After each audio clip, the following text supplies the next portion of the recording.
دورہ آسٹریلیا کے لیے پاکستانی سکواڈ کا اعلان۔ سرفراز احمد ٹیم میں شامل، حارث رؤف نے دورے پر جانے سے معذرت کر لی۔ پیر 20 نومبر 2023۔ دورہ آسٹریلیا کے لیے پاکستانی سکواڈ کا اعلان۔ Lahore, AKD news T V. 20 نومبر 2023۔ چیف سلیکٹر وہاب ریاض نے پیر کو آئندہ ماہ دورہ آسٹریلیا کے لیے پاکستان کے اسکواڈ کا اعلان کیا۔ سیریز کا آغاز 14 دسمبر سے پرتھ میں پہلے ٹیسٹ سے ہوگا۔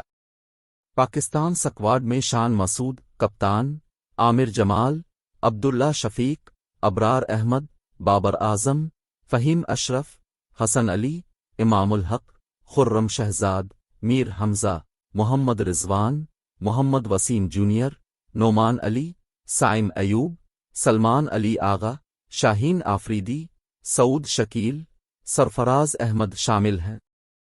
پاکستان اور آسٹریلیا کے مابین سیریز کا پہلا ٹیسٹ 14 سے 18 دسمبر تک پرتھ اسٹیڈیم میں کھیلا جائے گا۔ دوسرا ٹیسٹ 26 سے 30 دسمبر تک میلبورن کرکٹ گراؤنڈ میں ہوگا، جبکہ تیسرا اور آخری ٹیسٹ 3 سے 7 جنوری تک سڈنی کرکٹ گراؤنڈ میں کھیلا جائے گا۔